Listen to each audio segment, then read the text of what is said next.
छत्रपती या शब्दाचा अर्थ सांगता येईल का? छत्रपती म्हणजे त्या काळामध्ये याचा छत्रीचा अधिकार फक्त राजाला होता. छत्री धारण करायचा अधिकार नव्हता. तो छत्रपती. शिवाजी महाराजांच्या मृत्यूबद्दल काही सांगता येईल? मृत्यू नॅचरल आहे. तुम्हाला सांगितलं ना का मुलाला ज्या वेळेला सफिशियंट फूड मिळत नाही याचा ते बरेच वेळ आजारी पडले. आग्र्याहून आले तर जवळजवळ वर्ष 2 वर्ष ते इथे बेळगावचा खालचा किल्ला आहे तिथे 1 वर्ष आजारी पडले. ते बरेच वेळ आजारी आहेत. गृहकलहाविषयी आणखी काही सांगता येईल का? गृहकलह मी सांगितलं ना, प्रत्येक 8 राण्यांपैकी 3 राण्या नंतर होत्या. एक नंतर औरंगजेब पकडून नेली होती, ती नंतर सोडली, तिला मूळबाळ नव्हते. पण ही जी होती राजारामाची आई ती जरा भांडखोर आणि आपल्या मुलाला राजा व्हा अशी तिची इच्छा होती. त्यामुळे मिनिस्ट्री जी आहे ती तिने आपल्याकडे वळवली संभाजीच्या विरोधात. स्वराज्याच्या संकल्पनेविषयी शिवाजी महाराज. स्वराज्याचा संकल्प हा फक्त महाराष्ट्र. छत्रपती शिवाजी महाराजांच्या जन्माविषयी आम्हाला काही सांगता येईल का? जन्माविषयीचं पुस्तक लिहिलं आहे. आता तुम्ही जो प्रश्न विचारताय ना तो कळत नकळत काय होतं का त्या घराण्याला धक्का बसतो. ठीक आहे, मी आता स्पष्ट संभाजी राजा झाला पहिला पुत्र. त्याच्यानंतर ते निजामशाहीत होते शहाजीराजे. निजामशाही बुडाली, ते आदिलशाहीकडे आले. आदिलशाहीने काय विचार केला का यांना जर महाराष्ट्रात ठेवले तर आपलं स्वतःचं राज्य करते. म्हणून त्यांनी त्यांना कर्नाटकात पाठवले. आता कर्नाटकात गेल्यानंतर कळत नकळत शहाजीराजांनी काय केलं, दुसरं लग्न केलं तो व्यंकोजीच्या आईशी. आता इथे काय आहे, काल परवापर्यंत जिजामातांना सवत नव्हती, आता तिथे ती सवत झाली. आणि ज्या वेळेला स्त्री प्रेग्नंट राहते त्यावेळेला सगळं सफिशियंट मिळालं पाहिजे. तिथे जिजामाताचं कोण नाही, कारण ती देवगिरीच्या यादवांची मुलगी. आणि यांचंही लक्ष नाही, शहाजीराजांचंही नाही. संभाजीराजे त्यांच्या सैन्याच्या ह्याच्यावर याचा साहजिकच तो गर्भ याचा जो स्त्रीच्या पोटाचा तो सफिशियंट जर नाही मिळाला तर तो पोटातल्या पोटात जातो. असं ज्या वेळेला 3-4 वेळ झालं, बरं जिजामातांच्या हातात काही नव्हतं याचा, त्यावेळेला मग 5व्या वेळेला शिवाजीराजांच्या वेळेला त्याने बरं दुसरी आहे व्यंकोजीची आई, तिला अगदी बाई ग झोप हो वगैरे सगळं असं थोडंच करणार आहे. शहाजीराजांचं पण लक्ष नसतं. हे काही गोष्टी यू हॅव टू थिंक, कारण ते शिकारीला गेले त्याच्यात त्यांचं निधन झालं. म्हणजे ते जरा सोयरच वाग. घरात ह्या 2 स्त्रिया म्हणजे ती व्यंकोजीची आई जिजामातांना महत्त्व देत नव्हती. मग काय केलं, त्यांनी सांगितलं का मला महाराष्ट्रात पाठवा शहाजीराजा. महाराष्ट्रात कोणाकडे, तर शिवनेरीचा जो किल्लेदार होता त्याची मोठी मुलगी ही शहाजीराजांची वहिनी शबीजीची बायको आणि त्याची धाकटी मुलगी याचा मोठी बहीण ही शहाजी आणि धाकटी मुलगी ही शिवाजी महाराजांची वहिनी म्हणजे त्या संभाजीची बायको अशी होती. म्हणून ते महाराष्ट्रात, कारण महाराष्ट्र हा मालोजी भोसलेंना मिळाला होता जहागीर. शहाजीराजाने ती म्हणाली मी तिकडे जाते आणि ती शिवनेरीवर आली. आणि डिलिव्हरी झाल्यानंतर याचा यादवांच्या वडिलांना आणि भावाला त्याने मुसलमानाने मारलं होतं म्हणून ती तिकडे गेली. आणि नंतर शिवाजी गावाहून भटकतच राहिली. ती काही शिवनेरीवर नाही, पण या लोकांचा पुत्र शिवनेरीला झाला पुत्र याचा असं नाही आहे. ती डिलिव्हरीसाठी तिथे आली, ती कायम राहिली नाही आहे. आणि नातं फक्त तेवढंच होतं, बाकी महाराष्ट्रात कोणाचं नातं नव्हतं. आणि त्यामुळे यू हॅव टू थिंक याचा हे सहावा मुलगा फिजिकली वीक आहेत. शिवाजी महाराज स्ट्रॉंग नाही आहेत. ते ज्या वेळेला मोहीम असेल त्याच वेळेला घोड्यावरनं जायचे, एरवी पालखीतनं जायचे. आणि खाण्यापिण्याचेही हाल. त्याच्यामध्ये ते उणपूर्व 50 वर्ष आयुष्य जगले. म्हणजे हा जो काही विचार आहे तो आपसातलं त्यांचं मतभेद, भांडण, अमुक तसं. स्वराज्याचं जे बी पेरल्या गेलं महाराजांच्या मनात किंवा बालपणात तसे संस्कार, ह्या बाबतीत तुम्हाला काही सांगतील का? सांगता येतं. म्हणजे काय आहे, स्वराज्याचं आज जसं जे पॉलिटिकल चालतं तेच चाल ह्याचं जे ह्याच्यात होते, मावळामध्ये होते तोपर्यंत ते जे जमीनदार होते ते त्यांनी सांगितलं होतं तुमच्या जमिनीवर माझा हक्क नाही, पण युद्धाचा प्रसंग असेल तुमचे 1000 लोक घेऊन या. शिवाजी महाराज नंतर शिवाजी महाराजांच्या लक्षात आलं काय हे लँडलॉर्ड आहेत, आपल्या जमिनी फक्त तेवढ्या पुरतेच आहेत, तो खंडोजी खोपडे वगैरे, आणि म्हणून ते कोकणात आले. काय हे लोक सामील होणार नाहीत आपली प्रॉपर्टी सोडून. आणि तसं जर बघितलं तर जयदेवसारखा माणूस, त्याचा मुलगा नंतर औरंगजेबाला फितूर झाला आहे. त्यामुळे नंतरचं हे असं जे काही आहे ना ते सगळं अपयश आहे. मग राहिले कोण याच्यात? तानाजीसारखे, बाजीप्रभू, मुरारबाजी, म्हणजे हे लोक. आणि त्यांची नावं घेतल्यामुळे काय त्या लोकांना बाकीच्यांना राग येतो, आमचा उल्लेख करत नाही. आता हे तुम्हाला एक सांगू का, तुम्ही प्रश्न विचारत नाही ह्याचा. रामदास स्वामी, शिवथर घळीमध्ये तुमचा आश्रम आहे. महाराज तिथे जावळीवर हल्ला केला, तुम्ही का नाही त्या रामदासांना सांगितलं का जो वरती घाटमाथ्यावर राजा आहे तो देश, धर्म, संस्कृती आहे, तू ते नाही सांगितलं. तिथे हल्ला झाल्यावर ते रामदास स्वामी उठले आणि आदिलशहाच्या राज्यात गेले. त्याच्यानंतर त्यांना राजाभिषेकाला तुमच्या देशी वास्तव्य केले, परंतु वर्तमान नाही घेतलं. राजाभिषेकाला वगैरे ते गुरु नाही आहेत. फक्त संभाजी जरा गैरवागला म्हणून नंतर त्यांच्याशी सख्य रासं आणि तो सज्जनगड. हे जे काही घरगुती स्वरूपाचं आहे ना तो इतिहास नाही आहे, परंतु असं घडले आहे. रामदास स्वामींनी सगळे हे केले तुम्ही, पण सैन्यात भरती का नाही केली? कोणी नाही. सैन्यात जे झाले ते कोकणातले तळागाळातले शेतकरी. आणि म्हणून त्या सिंहासनावर तुम्हाला सांगतो, पहिलं बैलाचं कातडं सिंहासनावर. का तर शेतकरी कामकरी पक्षाचे लोक माझ्या सैन्यात आहे. त्याच्यावर वाघाचं, कारण वाघ महाराष्ट्रात आहे, त्याच्यावर सिंहाचं, सिंह हिंदुस्थानात आहे. आणि त्याच्यावर कोणी विचार केलेला नाही बोक्याचं कातड, मांजराचं. का?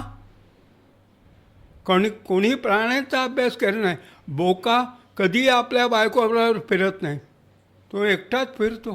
तसा हा राजा याचा स्वयमेव मृग. 8 राण्या आहेत तर त्यांना घेऊन शिकारीला गेले, पिकनिकला गेले, असं नाही. म्हणजे हा जो काही अभ्यास आहे तो अभ्यास प्रचलित लोकांना धक्के देतो. का अशा प्रकारचं बोक्याचं कातड, सर्कशीत सगळे प्राणी असतात, बोका नसतो. बाकी सिंह असतो, वाघ असतो, हत्ती असतो. पण स्वराज्याच्या संकल्पनेविषयी शिवाजी महाराज, स्वराज्याचा संकल्प हा फक्त महाराष्ट्र, हे त्यांना आपलं घराणंच असं नको. आता त्या राष्ट्राला जर महाराष्ट्र, तर ते सांगितलं आर्थिक परिस्थिती कशी, तर व्यापाऱ्यांचा जो माल येईल त्याची ड्युटी मिळेल, राज्य स्थिर राहील. आणि त्याच्यामध्ये आणखी यू हॅव टू थिंक काय त्यावेळेला कोकणातला एकही ब्राह्मण नाही आहे, पेशवे वगैरे हे कोणी नाही आहेत, हे देशस्थ आहेत सगळे. आता तुम्हा लोकांना सगळ्यांना माहीत आहे गागा भट्टाने फक्त ती पोथी लिहिली, त्यांनी तो हे नाही क्रियाकर्म नाही केलं. तर असा काही जो कागदपत्रांचं संशोधन करतो त्यावेळेला आपल्याला ते हे उत्तरं मिळतात. आणि ती उत्तरं तुम्ही जाहीररित्या मांडली का जी माझी स्थिती झाली, हे तू आमच्याकडे यायचं नाही. आता तुम्हाला इथनं गेल्यानंतर जो माणूस मला कार्यक्रमाला बोलवतो आहे त्याने मोडीमध्ये शिवचरित्र लिहिलं आहे, पण मला सांगितलं का तुमचं नाव वगैरे मी काही घेणार नाही. मी म्हटलं मी कुठं सांगतो आहे तुला नाव घ्यायला याचा, पण माझ्या कार्यक्रमाला यायचं. म्हटलं तुला आनंद वाटत असेल, माझी काही बोलायची इच्छा नाही आहे. आणि म्हटलं मी खोटं, कारण मोडी त्यावेळेला फक्त सिव्हिल होतं डॉक्युमेंट्समध्ये, बाकी रेकॉर्ड नव्हता लिहिला. पण ते आता काय त्या माणसाला कुठेतरी मोठं व्हायचं आहे, कारण मोडीमध्ये शिवाजी महाराजांचं चरित्र म्हणाले मी 100 प्रती काढणार आहे. म्हटलं तुम्ही कितीही काढा, पण ते मला वाचून दाखवू नका. जसं आता तुम्हाला सांगितलं ह्या फोटोमध्ये तो पट्टा हे महाराष्ट्रात. आता त्या पट्ट्याचा अर्थ काय, एक कोणतरी साऊथ इंडियन मिनिस्टर आहे, त्याने एक शस्त्रांचं पुस्तक काढलं, त्याच्यावर त्याने पट्ट्याचं मुख्य महाराष्ट्राचं वेपन आहे, महाराष्ट्राचं वेपन तलवार आहे, पट्टा नाही आहे. पट्टा लवचिक असतो, त्याने जास्तीत जास्त माणूस इंजर्ड होतो, मारला जात नाही, तलवारीने कापला जातो. पण ते काय त्याला कोण सांगणार. मी काय मंत्र्याला सांगायला जात नाही. जसं मगाशी सांगितलं रोपवे नको, आणि त्याने म्हाताऱ्या म्हातारं काय तो पिकनिक स्पॉट आहे महाबळेश्वर माथेरान आहे, तर झालं काय तुम्ही तिथे डनलॉपच्या गाद्या कमोडचे संडास वगैरे बरेच बांधले. शिवाजी महाराजांच्या व्यक्तिमत्वामध्ये योद्धा, मुत्सद्दी आणि प्रशासक यापैकी सर्वात प्रभावी पैलू कुठला असेल? एक लक्षात ठेवा, प्रत्येकजण आपल्या डिपार्टमेंटमध्ये इमान राखून राहिलं आहे, पण कळत नकळत घरात जी भांडणं झाली, संभाजीचं आई वारल्यामुळे, आजी वारल्यामुळे, त्यांचा आधार गेला, वडील गेल्यामुळे, त्यामुळे त्यांच्या ज्या राजानामाची बायको किंवा हे मिनिस्टर जे आहेत त्यांनी काय विचार केला, राजाराम लहान आहे, तो आपलं ऐकेल, संभाजी आपलं ऐक. त्यामुळे ग्रहकलह खूप झाला आणि घरात भांडणं झाल्यामुळे सगळं विस्कळीत झालं. मे इव्हन शाहूचं डिलिव्हरी व्हायलासुद्धा रायगडवरनं त्याला एका गावामध्ये आपल्या बायकोला नेऊन ठेवावं लागलं. मी इतिहास काय म्हणतो आहे, जर तुमचा मुलगा असेल तर तुम्ही त्याला घडवा, त्याच्या मुलाला घडवण्याचा तर तो ऐकणार नाही आहे. मी तेच केलं, माझ्या मुलीला घडवलं. त्यामुळे आता सुभा महाराष्ट्र खूप लोकांना, कोणाला नाण्याचं ज्ञान, कोणाला पण अर्थ्या अळकुंडाने पिवळे प्रदर्शनं भरवा, याचा अशा प्रकारचं नाही. सध्या काय आत्मकेंद्रीभूत होऊन आपलं घराणं कसं उजेडात येईल. तुम्हाला एकच सांगितलं का तुम्हाला काही जरी शिवकाळातलं त्याचे पुरावे का तुम्ही मी देतं पुरावा. मी नंतर जे काही गडाभर झालं आहे त्या आपसात मतभेद आहेत खूप याचा. त्यामुळे काही मिनिस्टर तिथनं गड उतरून पण गेले. आता तानाजी ठीक आहे, पण तानाजीचा भाऊ सूर्याजी हा संभाजीराजाने मारला आहे, समजलं का. आता रायगड बांधणारा म्हणून ज्याचं हिरोजी इटळकर म्हणतात, त्याने महाराजांनी पैसे दिलेले त्या पुरंदरच्या सावकाराला दिले नाहीत. त्याने येऊन संभाजीराजांकडे तक्रार केली तर तो हिरोजी ह्याला पळाला पन्हाळ्यावर. संभाजीराजांनी तिकडे 50 माणसं मारली. पण ज्याने भवानी तलवार दिली त्याची पण मान धडा वेगळी संभाजीराजांनी महाडला केली. त्यामुळे त्याचे सगळे लोक संभाजीला सोडून गेले. गृहकलहाविषयी आणखी काही सांगता येईल? गृहकलह मी सांगितलं ना, प्रत्येक 8 राण्यांपैकी 3 राण्या नंतर होत्या. एक नंतर औरंगजेब पकडून नेली होती, ती नंतर सोडली, तिला मूळबाळ नव्हते. पण ही जी होती राजारामाची आई, ती जरा भांडखोर आणि आपल्या मुलाला राजा व्हा अशी तिची इच्छा होती. त्यामुळे मिनिस्ट्री जी आहे ती तिने आपल्याकडे वळवली संभाजीच्या विरोधात. त्या शिवाजी महाराजांच्या मृत्यूबद्दल काही सांगता येईल का? मृत्यू हो नॅचरल आहे. तुम्हाला सांगितलं ना का मुलाला ज्या वेळेला सफिशियंट फूड मिळत नाही याचा ते बरेच वेळ आजारी पडले. आग्र्याहून आले तर जवळजवळ वर्ष 2 वर्ष ते इथे बेळगावचा खालचा किल्ला आहे तिथे 1 वर्ष आजारी पडले. ते बरेच वेळ आजारी आहेत याचा. फिजिकली वीक आहेत ते. आणि हे करताना मोहीम ते घोड्यावर, बाकी पालखीत बसून जायचे. हे सगळं मी सूक्ष्मरित्या अभ्यासलं आहे. म्हणजे असं का घडतं आहे, का घडतं आहे याचा. त्यांच्या 8 राण्या त्यांच्या विरोधात गेल्या याचा, परंतु नाराज होत्या. आणि 8 लग्न सेक्सी म्हणून नाही केली याचा, फक्त ती घराणी आपल्याकडे ओढावी म्हणजे आपल्याला सामील व्हावी म्हणून केली होती. पण त्याचा काही नाही उपयोग झाला. शहाजी राजे आदिलशाही होतीच तेव्हा ना. मग एका सुखवस्तू कुटुंबातूनच ते आले होते ना. मग ह्यांना स्वराज्य निर्माण करण्याच्या धडपडीपेक्षा आदिलशाहीची गुलामगिरी करणं सोपं होतं ना. मग ते स्वराज्याची जी कल्पना होती, संकल्पना होती, ती कुठून आली, ते कुठून पेटलं? अच्छा, आता तुमच्याशी जो माणूस बोलतो आहे तो जवळजवळ 50 कुटुंबातला माणूस आहे. पण शालेय जीवनापासून असा ह्या फील्डमध्ये आला का, तर ध्येय धोरण आहे. आणि तेच मी नेहमी सांगतो आहे, जे विचार लोके मर्त्य हो न मृत्यू से डरो वही मरो परंतु यो मरो जो याद जो करे. हे नुसता तो इंजिनियर होईल, डॉक्टर होईल, सगळं काही होईल, बस आहे. ते आत्मकेंद्रीभूत होऊन तो संभाजीला घडवण्याचा प्रयत्न केला. परंतु तो मोंगलांकडनं आल्यावर त्याला तिथे ह्याचा पन्हाळ्यावरच ठेवला.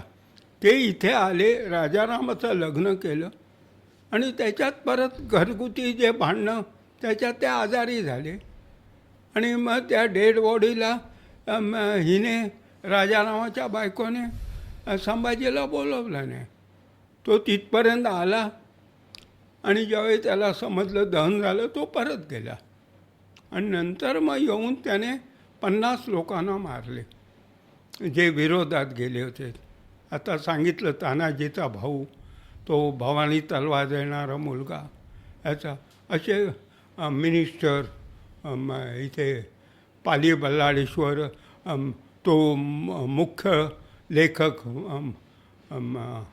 बाळाजी आवजी वगैरे सगळं. कारण माणूस एकदा हे झाला का सगळा चिडतो ना. तुमची ही मिनिस्ट्री आहे, समजा याने काहीतरी केलं तुमचं बांध याचा, मग तुम्ही चिडता आणि त्याच्यात असं ते म्हणजे विमनस्क होतं. आता माझ्या लहानपणी मी सेल्फ डिसिजन, मला बाकीचं नको, मला कपडे नको, काय नको, मला फक्त गड किल्ले. शिवचरित्राला मी काय माझ्या लक्षात आलं, म्हटलं इथे वाद होती. शालेय जीवनातला इतिहास स्कोरिंग सब्जेक्ट बाहेरचा म्हणून याचा, पण किल्ल्यांवर लोक जातात, अभ्यास करतील. त्यामुळे महाराष्ट्रातली घराणी याचा सातवाहन, राष्ट्रकूट, कदंब, चालुक्य, ते किल्ले, त्या नद्या, ती देवता, हे सगळं उजेडात येईल. आता तुम्हाला सांगितलं कोणत्याही गडावर वैष्णव दैवत नाही, विष्णू नाही, लक्ष्मी नाही, किंवा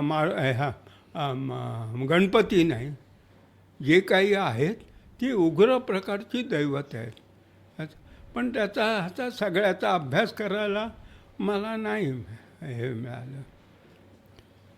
पण जे काही केलं आहे आणि तुम्हाला काही सांगतो आहे का लोकांना काही सांगतो आहे त्याचे पुरावे आहेत. पण ते आता तुम्ही बघितलं आहे घरी, आता ते कागद किती दिवस राहतील हाही प्रश्न आहे ना. लवकर गेली ती पुस्तकं असती तर 1000 किल्ल्यांचा रेकॉर्ड महाराष्ट्रात आहे. पण ते नाही, 100 किल्ल्यांची लिहिली तर ती जेमतेम 40च गेली. कारण दुकानदार म्हणतो कमिशन द्या, नाही देऊ शकत.